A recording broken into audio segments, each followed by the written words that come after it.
Hi, welcome to Hollywood Crime Scene. This is Rachel Fisher. This is Desi Jedeikin. Hey, Desi. What's up? We're going to start off by thanking the people who subscribe to our Patreon at patreon.com/Hollywood Crime Scene. There you get a lot of additional content only available to our subscribers. Things like ad-free episodes, bonus content.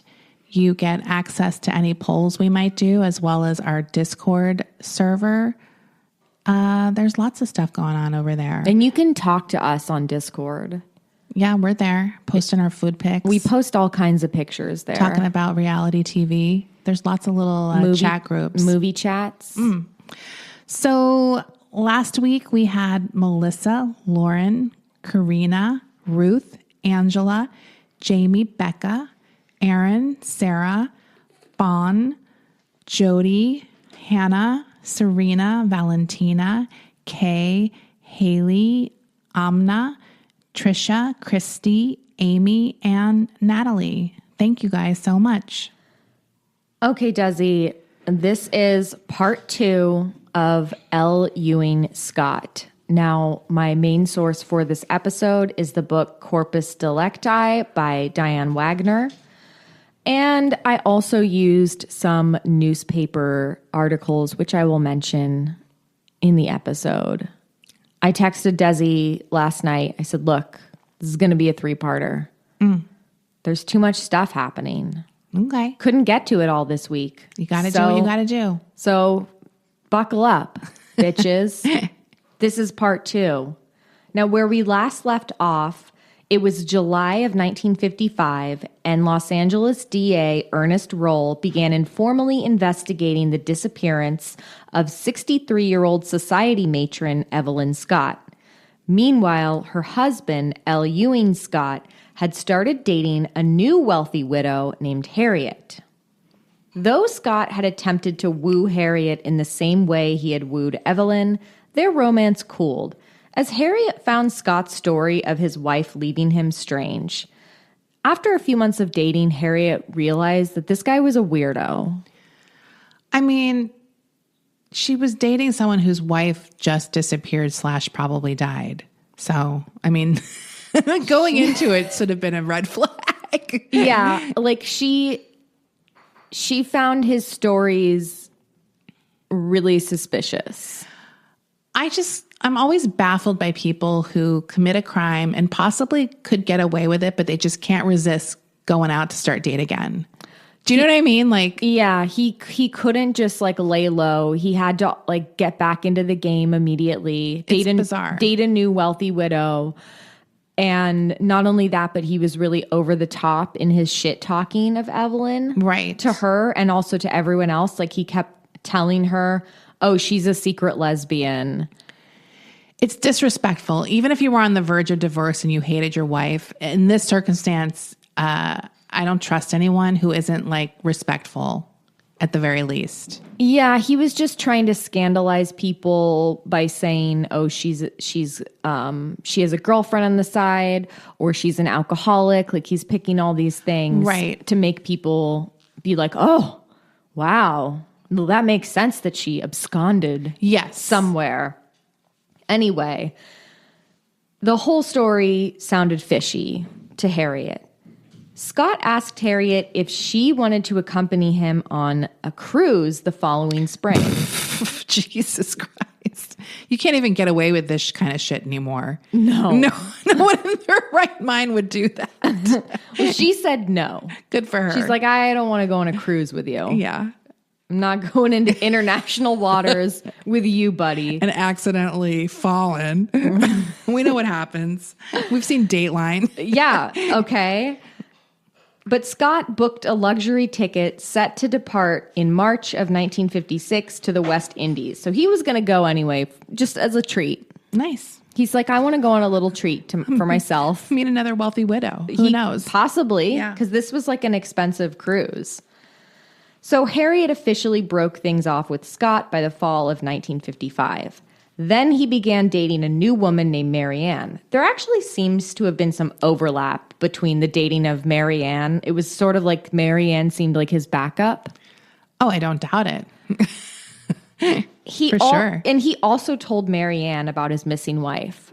He had to bring it up. He's kind of using it as sympathy, right? I think that was one of his tactics.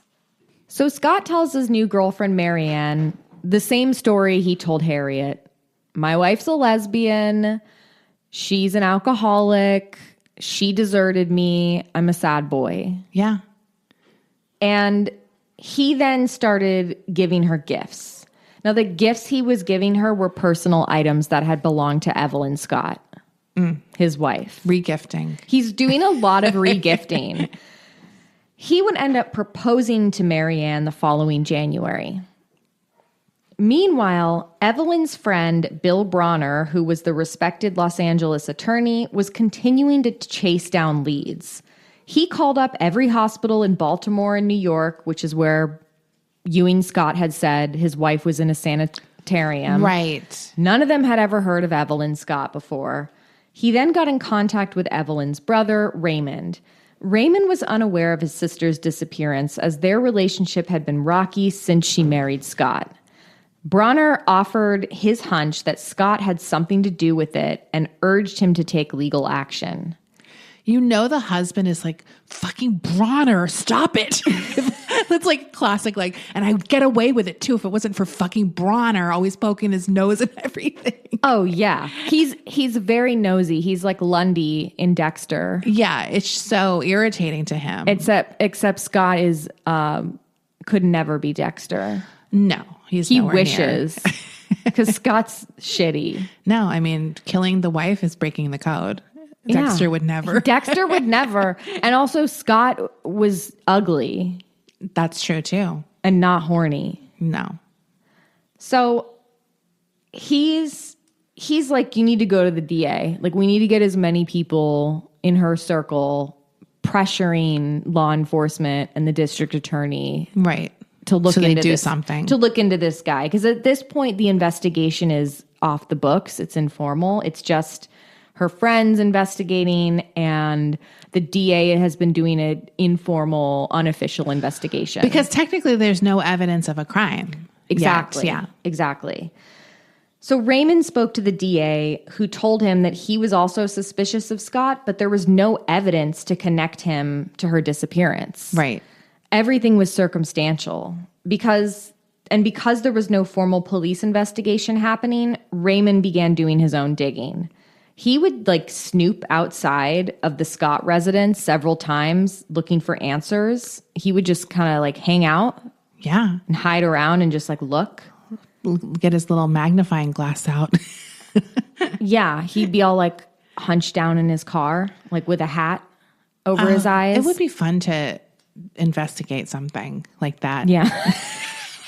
Like, I'm on the case. Yeah, nosy girls loved Harriet the Spy. It's a passion. But when it's like only can happen if something bad in your life happens. So it's like you don't really want it. Right. You know, like if you go missing and I'm spying on Brendan, like, what's he doing there? That's why it has to be a low stakes mystery. It needs to be low stakes. It needs to be low stakes. So Scott was finally confronted by Raymond one of the times. Ooh. This is in November of 1955. And Raymond just was like, "Where's my sister, bro? Yeah. Where is she?" And Scott replied, "I don't know where she is. She's probably out drunk somewhere." Raymond then called Scott a goddamn liar. He knew his sister wasn't a drunk. Then Scott called Evelyn crazy, and then he made a remark about Raymond's stay in a mental hospital because he had mental health issues. And he's like, Right. Well, you're the crazy one. Yeah, who's going to believe you? Exactly. Raymond then asked Scott why he never filed a missing persons report, and Scott responded that he had already spoken to the DA and they were looking for her, so why should I look for her? He's like, someone's looking for her. Yeah. What do you want me to do? I'm busy. I got a cruise. I'm packing for my cruise. He's like, I don't need to file a report. Yeah. In November, Scott tried unsuccessfully to enter Evelyn's safe deposit box again. This time the manager told him no, because he had become aware of the quiet investigation by the DA. He then notified the DA of Scott's attempt. That December, Scott sent out Christmas cards to all of Evelyn's friends. Boy. This is deranged. This is crazy. He got Christmas cards and he had them engraved from Evelyn and Ewing Scott and sent them out to everyone. He should have done, when people do those letters, they're like, here's what our 1955 was. Right. Evelyn was in a sanatorium. Like he did like his whole like alibi in the letter or something. Like the family newsletter, but it's like my drunk wife with a girlfriend on the side. Evelyn's been drinking again, so you know what that like just doing all these horrible things. Yeah. The friends were not pleased. I mean, this is pretty fucked up. Yeah. DA Ernest Roll had hired a handwriting expert who determined that the signature on the co-renter's agreement form for Evelyn's safe deposit box was forged. He's like, this is clearly somebody traced this. Yeah. It's not real. Roll's investigators also tracked down Scott's first wife and spoke to her. She told them that Scott had been both physically and emotionally abusive toward her. On the night of February 13th, 1956, Scott was picked up at the Jonathan Club by DA Roll's investigator, Nick Cimino. Cimino drove Scott back to Bel Air, where him and Roll's other investigators conducted an hours-long interrogation that went into the next afternoon. Also present at the interrogation was Raymond Throsby. Scott remained composed for hours, up until around 5 a.m., when they noticed a deviation in his story. He told them that the last time he saw his wife was on May 16th, when he left their home to pick her up some toothpaste. But investigators asked him why he told them earlier that it was Evelyn who left their house to go on that errand. When they questioned him on this, he insisted, "No, I've always said it was me who went to the drugstore. I didn't say she left the house. I said I left the house, and then when I came back, she was gone." Trust me, I've practiced this many times. This story. Yeah, and that's basically what he said. Raymond became heated at this point, and he called Scott a cheap, lying son of a bitch. I don't know why they had the brother. That seems unprofessional. Why? Why did they have the brother there? To scowl. Yeah. That's a lie. He's like the peanut gallery. Also, I guess they weren't recording things during this period. This seems very sketchy. It seems like also unofficial because he's not arrested, right? I think that's why it was so informal because, they can't go to the police station because this isn't an official police matter. Right. So that's probably why, even if he fucked up the story, it's really irrelevant. Yeah. He doesn't have a lawyer present. Yeah. They're in his house. They're basically strong-arming him into talking. And he's the type of guy who's like, I can do this. Yeah. He might be a sociopath. Yeah. So he's able to just be cool. Yeah. At this point. Then Raymond said, "I think you murdered my sister for money." The investigators pressed Scott some more, asking if he ever told anyone that Evelyn had checked into a sanatorium. And he's like, "I never told anyone she checked into a sanatorium." Oh. Then he said once again that Evelyn had a drinking problem. Scott continued, telling them that she had cancer and it had spread to various parts of her body. So not only was she a drunk, she's riddled with cancer. By this time, investigators noticed that Scott had been chewing on his lip so much that it began to bleed. 12 hours into the interrogation, investigator Cimino picked up a book on a nearby desk. It was a self-published 100-page book written by Scott called How to Fascinate Men. What? This was a side project of his. Oh my God. He wrote a guidebook. I thought you were going to say How to Kill Your Wife. It's fiction.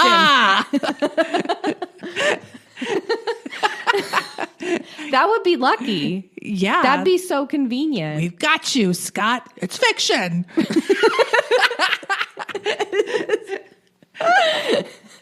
The book was a guide for women on how to find a wealthy husband. On the cover of the book featured it was like a picture of a woman showing off her engagement ring and winking. Oh my God. I can't believe we've been making these kind of books for so long, right? It's Yeah. like the rules Yeah. for 1955 and written by a man. Yeah, this is like a proto the rules. And there's some expert excerpts of his book in Diane Wagner's book. And it is like, it's so fucking stupid. Basically, he urges women to apply the same skills that a successful businessman would to his company to pursuing a husband. He's like, you need to take inventory of your stock and like Tits, fat ass. yeah. And it's sort of like the whole goal is like not about finding love. It's about nabbing a rich guy. Yeah. The interrogation concluded with questions about money. Scott claimed that he had his own assets from his very successful investment business back in St. Louis. Oh, right. Now, that was not a successful business. In fact, he only had one potential client, and that fell through. But he said, I'm independently wealthy. I learned a lot from that experience. And who can measure success any other way? Right. Yeah. And no, he said, I can't prove it because all the money that I ever gave to Evelyn was in cash. I gave her lots of money. She put it in that safe deposit box. I'm just trying to get it. My money. That's my money. The interrogation finally ended at 4 p.m. And that night, it was Valentine's Day. So he had to pick up Marianne for a date. He told her he had been beaten up by the goons at the DA's office. Wow. Anyway, I think we should take a break here. We'll be right back. The DA had his team surveilling Scott's house. They were camped out there looking for him, any comings and goings. But by this point, Scott had been staying at the Jonathan Club, so they didn't see much of anything.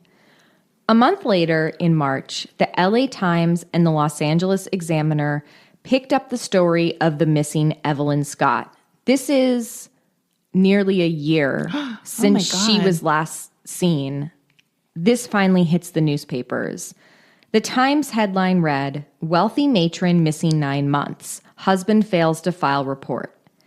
LA Police Chief Bill Parker was furious with DA Ernest Roll when he saw the story. He was like, "Why didn't you tell us? Yeah.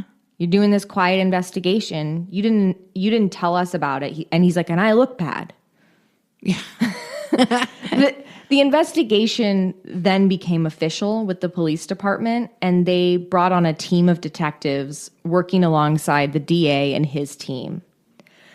After L. Ewing Scott's name was splashed across the papers, a debt collector from the Wolper printing press sent officers out to the Jonathan Club to collect the $6,000 that Scott owed them for printing his book. Ugh. They're like, "That's that guy." Yeah. He's at the Jonathan Club. Go get him now. And you picture him swimming his little breaststroke laps. Yeah. Like, Excuse me, sir. He's in that full-length bathing suit. Yeah. He has his glasses on for some reason in the pool. Yes. He's like, I have to finish. It's for my digestion. It's like, I'm having flatulence issues. It's for my good health. I'm taking a tonic after this. Yeah, exactly. He owed them $6,000 for the 1,000 copies of his book that they had printed for him, but no one bought. Scott fled the Jonathan Club when they arrived. So he got away from them. He ran out in his trunks. He skedaddled out of there. Shaking water out of his pant leg. Scott then hired attorney Charles Beardsley. Beardsley told Scott, "You better cancel your cruise to the West Indies." Those tickets are non-refundable. And, the cruise was like a week away. Shit. He had to cancel that. He then voluntarily went into the DA's office with his lawyer where they questioned him again. Unfortunately, the interview turned up nothing. He hadn't already told them. It was the same shit. Right. The following day, Scott returned to the DA's office with his lawyer. He said, "Guys, I've got some information which might help your investigation into my missing wife." He told them that when he married Evelyn, he thought he was only her third husband, but he was actually her fifth, which was common knowledge. But he's like, I was shocked by that. I didn't know I was husband number 5. Yeah. I thought I was 3. Big difference. That's a horse of a different color. Then he said he later discovered that 2 of those husbands had died. And he's like, I'm very suspicious of that. Wow. Why did 2 of her husbands die? Why were they cremated? Technically, I'm lucky. I'm lucky I'm here. Like he's trying to implicate her. Like she's this Black Widow. Yes, exactly. Now, the medical examiners were later interviewed again after, or for the first time since the people died. They were like, can we confirm that these medical reports are correct? And they died of natural causes. They weren't murdered by Evelyn Scott, and the cremation had nothing to do with anything suspicious, obviously. He then accused Evelyn of having a secret son. That was the next thing he threw at the wall, and proposed that perhaps she had traveled back to the East Coast to live with him. He then produced an old photograph of a man with a young boy, insinuating that this young boy could be her secret son. See, there's a boy in this photo. Now, the boy in the photo was later identified to be a picture of Evelyn's younger brother when he was a boy with their uncle. That's a pretty... I mean, couldn't you tell by the age of the photograph? It was an old photo. It's like a daguerreotype. Yeah, it's like printed on iron or whatever they did, steel. It's like a metal photo. It looks like one of those remember those old Western photos you could take? Yes. The little sepia tone. Kind of suspicious. The man in the photo's wearing like that curly push broom mustache with like a little garter on his sleeve. Like, I swear it's from 10 years ago.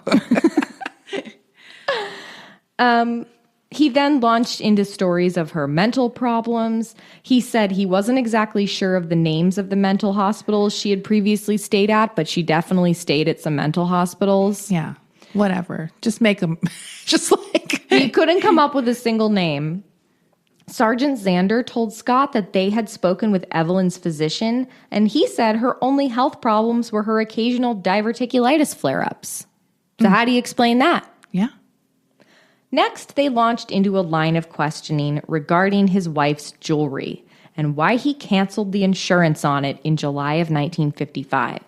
Scott said, well, my wife wasn't wearing it anymore, so I canceled it and put it in a safe place. Scott then claimed that that jewelry had belonged to his mother, and he gave it to Evelyn. He's like, that wasn't even hers. But that's confusing, though, because that seems like, wouldn't it be more suspicious if he kept the insurance and filed a claim? I don't know what he did, because But why were the police suspicious that he canceled the insurance? Because maybe they thought, oh, he knows she's not coming back. He doesn't want to pay the insurance on it. They questioned him about what exactly he was looking for in Evelyn's safe deposit box. He said, I was looking for a contract form from my book publisher. He then strangely claimed that he didn't even write the book. He's like, a friend wrote that book. I just financed it. He said, I think he was embarrassed of the book. Yeah. Because they had read it by this point. And they might have been dunking on the contents of it. Oh, I bet they were. They're like, oh, so they're probably reading excerpts and laughing. Did you say, yeah, like, can you imagine? He's like, I didn't write it. Yeah. I just financed it. He said he received Evelyn's signature for the co-renters agreement to the safe deposit box at the same time as he got her signature to open up another bank account in Van Nuys. He had an answer for everything regarding his financial activity in the time after she had last been seen. When asked why he told Evelyn to liquidate all of her assets, he denied it. He's like, I never told her to do that. That was her idea. Scott then agreed to a police search of his Bel Air home, as long as him and his lawyer could be present. The search commenced the following morning. Reporters swarmed the property.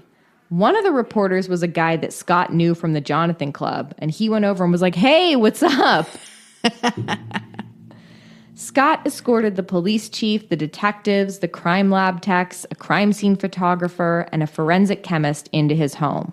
They combed over the downstairs portion of the house, and they weren't turning up anything. Scott walked over to a bookcase in the den and said, "Hey, look over here." Then he flipped a switch, and the bookcase opened. Why did he show them that? Because it had all this, it was a secret liquor cabinet. Oh. And he's like, "This is my wife's stash." Oh, I see. I thought it was like, here's a secret room where I did the killing. No, he was just trying to show, look how much, this is how much of an alcoholic she is. She has a secret alcohol room. And one of the investigators was like, well, if she's such an alcoholic, why didn't she take all that liquor with her? Why'd she leave that behind? And he was like, well, she's rich. She's got more. She's got other secret stashes. She can buy more alcohol. After the search inside of the home was done, some of the investigators drove with Scott to a location on Kelton Avenue that he said Evelyn sometimes parked her car. When they pulled up to Kelton Avenue, Scott told investigators, "This is where my wife has a secret girlfriend. This is like she lives around here." Other investigators who stayed behind to continue the search outside of the Scott's home, they were searching in the yard for the body.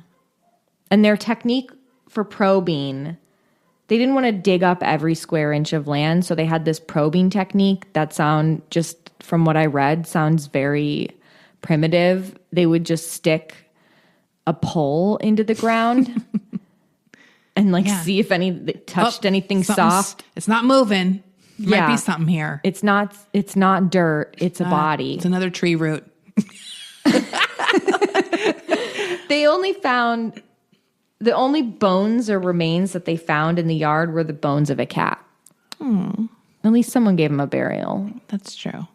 Sergeant Art Hurdle walked around to the service yard where the clothesline was.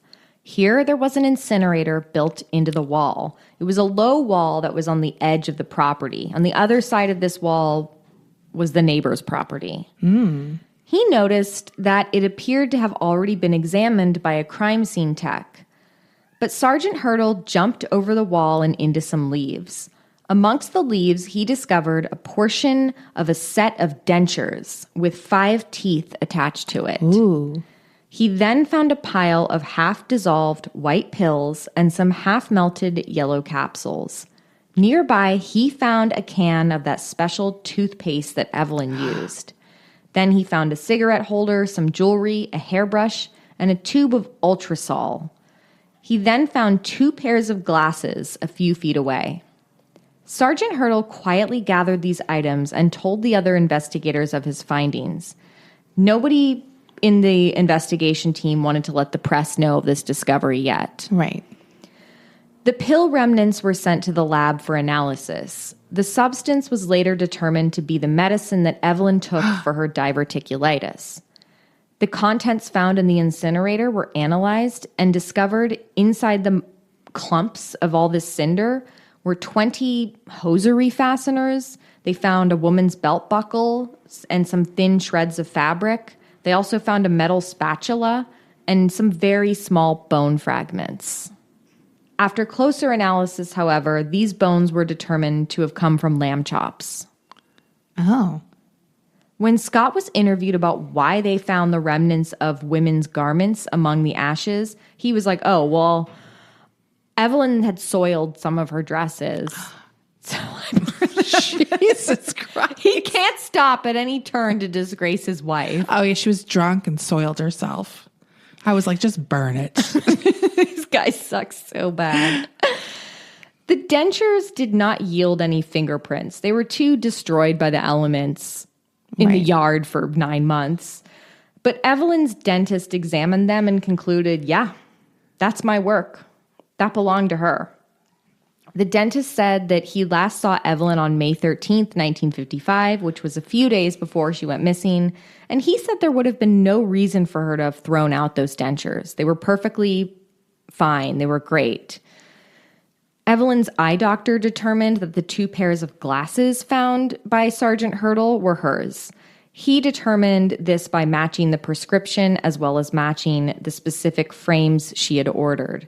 He had hand fitted the frames into the lenses himself, and he was like, I know what my work looks like. Wow. That's what she ordered. That's her prescription. Those are her glasses. While these were exciting discoveries, they didn't necessarily prove a murder had taken place or that Scott had committed one. They had dentures and eyeglasses and a host of other circumstantial evidence, but no body. On March 14th, Scott was ordered to open Evelyn's safe deposit box in order to locate a missing $57,000 from her account. Scott went to the bank with his lawyer and with the investigators, and when he opened the 2 envelopes inside of the safe deposit box, they were filled with sand. Oh. They're like, why are they filled with sand? He's like, I didn't put that sand in there. Scott played dumb. He's like, I don't know. I don't know how that sand got in her safe deposit box. Yeah. Or why I've been trying to get that sand. I think he'd already been there. Yeah. He put that sand in there. Definitely. Detectives interviewed Scott's latest girlfriend, Marianne. He had taken her to San Diego and paid for their stay with checks signed by Mrs. L.E. Scott. Marianne told detectives what Scott had said about his wife deserting him and that she had mental problems. She also said that Scott told her Evelyn had once tried to poison him with arsenic in his coffee some years back. What? Yeah. I don't think that's true. Yeah. When Scott was interviewed again 2 days later, he was unable to give a straight answer about his work history. His answers were vague, and he said a lot of I don't remembers. Investigators could prove that Scott was a phony, but they still couldn't prove he murdered his wife. Right. The canyon areas beyond the Scott house were probed for any sign of Evelyn's body. They even checked a cemetery where there had been open graves at the time of her disappearance. But the search turned up nothing. At the end of March, proceedings to determine who should be in control of Evelyn's finances began. Evelyn's brother Raymond had filed a suit to gain control of the money. Scott did not appear, but his lawyer appeared in court to argue why his client should be trustee of his wife's estate. He filed a signed document from Scott stating the day that he last saw Evelyn and that he missed her very much. Evelyn's lawyer, Jim Boyle, was in court, and he didn't think Scott or her brother Raymond should be in charge of the estate. He's like, look, Scott sucks ass, but Raymond has issues. Yeah. Like financial issues. He had gone to prison for misusing his employer's funds. So that money will be gone. Probably. Yeah. Yeah. And he also had a history of borrowing money and not being able to pay it back. Well, I mean, it definitely seems like a neutral party.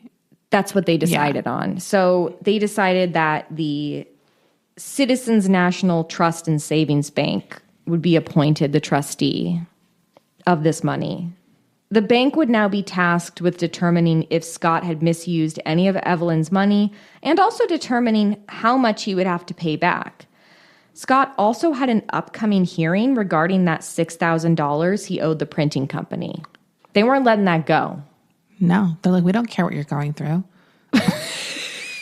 Your emergency is not our problem. Yeah. What do they call that? Doesn't constitute a problem for me. Yeah. Yeah. The company planned to interview Scott about his finances to make sure that when he paid them back, it wasn't coming from Evelyn's account. I'm curious, why wouldn't the husband have the right to her money, though? Technically? Yes. She had a lot of money, lots of different places. Right. Because he had moved it. But let's say, like, she died of a heart attack and everyone agreed this was natural causes. Wouldn't he automatically, outside of her having some other kind of will, get everything? Right. Right? I mean... But she's also not declared dead yet. Right. I honestly don't know. Yeah, it's confusing. This was like the hardest part about writing this episode is because there's so many financial things in where I don't understand. Right. And I don't know legally how it works, but I just assumed the husband would get everything if she died naturally. Yeah. And I know she is technically not dead, but it's interesting that there's a different process if they're just missing. It's still her money or something. And I think also the DA had urged Raymond to file any suit against. Right. To So sort Raymond caused an issue by contesting something, Yes. basically. And ultimately the judge was like, both these guys are not competent to Right. handle her money, so we're putting it in a trust. Scott was then subpoenaed for a grand jury hearing for fraud and theft. The summons was solely about the financial fraud committed against Evelyn, not the possible murder. The summons ordered Scott to remain in Los Angeles ahead of the hearing. Scott's lawyer turned the case over to criminal defense attorney Frank Belcher. Less than a week later, the police chief told the LA Times that investigators had discovered Evelyn's dentures and eyeglasses, that they were now investigating a homicide. Then, a day before the April 24th grand jury hearings began, Scott bought a new car at a used car lot in West LA. And on the day of the hearing, he went over to his girlfriend Marianne's house and gifted her with jewelry that had belonged to Evelyn. And this was like nice jewelry. Yeah. Like this wasn't costume jewelry. It was like diamonds and gold and Well, shit. if it was insured formerly, it must be nice. The jewelry had been given to Evelyn by her late husband, Clem Pettit. Right. They drove to the hearing together because Marianne was called to testify. The last witness to testify was Tom Nobles. He was the used car salesman. They got that guy quick. Because what happened is, after Scott purchased the car, Tom Nobles went home. He was reading the newspaper and he saw Scott's face on the... What? I just sold that guy a car. That's crazy. So he went to the DA. He's like, this guy. Yeah. So why would he buy a car? He's so brazen. He's very brazen. So Nobles testified in the courtroom that Scott said he needed this car for a, quote, emergency trip. He's like, that sounds very suspicious. I like that he could have said any reason I just other than want that. a car. I've wanted this car for a while. Like, why would you give anyone that information? And the stuff he did at the used car lot was very suspicious too. Like he was very adamant that they didn't put the new car sticker on the front of it. He's like, I don't want that sticker. Can we? Yeah. Do you got any out-of-state license plates? No reason. This testimony gave police reason to believe that Scott was planning on fleeing, and so he was arrested immediately after the hearing concluded. Damn. 2 policemen, Xander and Hurdle, escorted Scott to the station, but before they escorted him to the station, they all went to a restaurant to have a nice meal. Really? This is like something that still happens today. Oh my God. When they it's like, this guy might be a murderer. And Taking him to a meal. Taking him to a fucking... No, they took him to a sit-down diner called Truman's in Westwood. And I'll have the Salisbury steak. Well, I do have a menu. I do have a menu for Truman's, and I figured we would end the episode by going over this menu. This is what they ate. This was a menu from the 50s. Soups. They got 2 soups. You got your old-fashioned navy bean soup for 30 cents and the soup du jour for a quarter. Wow. Sandwiches served on a toasted bun. Hamburger served with pickle, onion, our special sauce. A cheeseburger deluxe. Barbecued beef sandwich. Barbecued ham sandwich. Grilled cheese sandwich on white toast. Grilled steak sandwich. Grilled ham and cheese. Grilled bacon with lettuce and tomato. Tuna fish sandwich. And you can get a combination sandwich plate. The grilled steak special. Cut tender beef served on a toasted bun with Suzy Q potatoes. Ooh. And cream slaw. Do you know what Suzy Q potatoes are? No. They sound cute. Everything comes with Suzy Q potatoes and cream slaw. I wonder, they must be like a kind of, I bet you they're kind of similar to steak fries.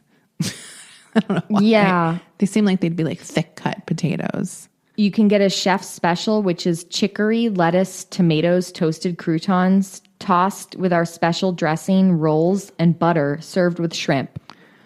Wow. A fruit salad bowl. This place sounds good, honestly. It's a real basic diner type place, like a lunch place. Yeah, it's like a classic diner. Desserts. They have all kinds of They have like more entree type things at this restaurant. Give me a second. Fountain drinks. Of course. Special plates, fried fresh jumbo shrimp plate. Yum. Served with sushi Q potatoes and cream slaw and rolls. A fried half spring chicken prepared to order. I love when you get a spring chicken. I like when it's a spring chicken too. I like that you get half of a fried chicken. You need a lot. You need a lot of pieces of chicken. 2 eggs with ham or bacon. Grilled chopped beef steak served with fried onion rings. Ooh. Suzy Q potatoes. I love those Suzy Q potatoes. That's like their signature Does it dish. have the little trademark circle after it? It doesn't. Hot rolls and butter with cream slaw. Broiled New York cut. Will you look up Suzy Q? I'm doing that. Okay, thank you. I gotta know if it's a thing. Broiled New York cut sirloin steak served with Suzy Q potatoes. French fried boneless strips of trout. Hot beef sandwich with potatoes and gravy. You can get a size of Suzy Q potatoes for 20 cents. What are Suzy Q fries? I see. Maybe it's a style of fries. I think they're like curly fries. I'm really hungry for this place right now, to be perfectly honest. Yeah, they're curly fries, basically. They're cute. What? Let me see. They look like little pigtails. Because they're curly Qs. Yeah, they're curly Qs. So that's the original curly fry. Look, there's also like a Hostess called a Suzy Q. Oh, yeah. I've had that. It's like a big old fat bar. I like the Suzy Q. I think that's with chocolate. It's Is chocolate it similar cake, to the ho-ho? and in the middle, it's like a sandwich. Oh, yes. I know that. I like that one, but I don't like it as much as I like the ho-ho. Ho-hos are the best. Ho-ho is my favorite of all of them. I like a ding dong too. I do like a ding dong as well. But they're all very similar. But the Suzy Q's like, how about this? It's in a sandwich, but no chocolate coating. Remember, Right. it's just the. No, I but like it's all that the chocolate same. coating. I like that waxy. I like that. I want to make a gourmet ho-ho, Oh my god! I mean, that's just like that's Swiss like roll. a Swiss roll cake or something. but like a mini one. Yeah, like that. they're so cute. Bite size. No, I like the ho-hos. Their Swiss roll. They had 2 names, right? It's kind of like Best Foods Hellman's. I think they're called different things because there's the King Dong and then sometimes What? it's a The Ding King Dong. Dong? I'm not kidding. You're joking. No, I'm That's not. fake. Did you ever have the Chocodile? Wait a minute. No, back up. King Dong? Yeah, and he had a crown on his head. Like his dick? King What? Dong? No, it was a Ding Dong. But some places called it a King Dong? Maybe. You made this up. Maybe that was the character's name. It's King Dong. King Dong cake. Oh, you're right. See? But this is different than it. What's a ding dong then? The ding dongs, are they the discs? They're the circles. Why are they called king dongs? I'm telling you. Now, the Chocodile, that was my favorite. No, everything I see for king dong is like pictures of donkey, like King Kong with a big dick when I do Google images. Why is it? No, see? I'm telling you. Look, exactly what I said. That's a fake. That's fake. That's fake? King Ding Dong. King Ding Dong. I don't believe this. This is like somebody. No, it's true. Oh, King Don. There's no dong. It's King Don. Why would they not do the dong? It's better that way. Sounds too dick. Well, I always said dong. Look, this is the only. See, this Don's. is an investigation for those guys on that podcast I was telling you about a couple weeks ago. And Chocodiles were like Twinkies, but it had the chocolate coating on them. Yeah. I liked those too. I mean, I wouldn't eat any of these now. I never crave them, but I do like those Hostess cupcakes. That's probably my favorite. Yeah, I like those. Oh, man. I love that cream in the middle. I loved peeling that little curly Q white up and eating it separately. It's good.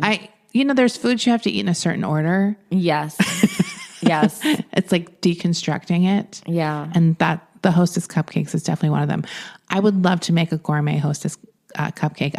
I've almost done it a million times. We should do it. It's all easy, but there's a lot of steps. So that's why I haven't done it. Right. Because you got to make the cream, the cake, the chocolate. It's like the ganache, and then you have to do the curly Q. And you got to pipe it. You got to wait in between. But I bet you it's really good. Homemade ones. Yeah. Anyway, that's part 2 of L. Ewing Scott. We will return for our conclusion to this story. It goes down, and there's an epilogue that I had to say for next week. Okay. Looking forward, especially, I love an epilogue. I do too, because I like when there's Get a little ends tied up. Get a little ellipsis of time. We got an ellipsis of time happening next week. We got a time jump. Great. Thank you very See you much. next week. See you then. Bye.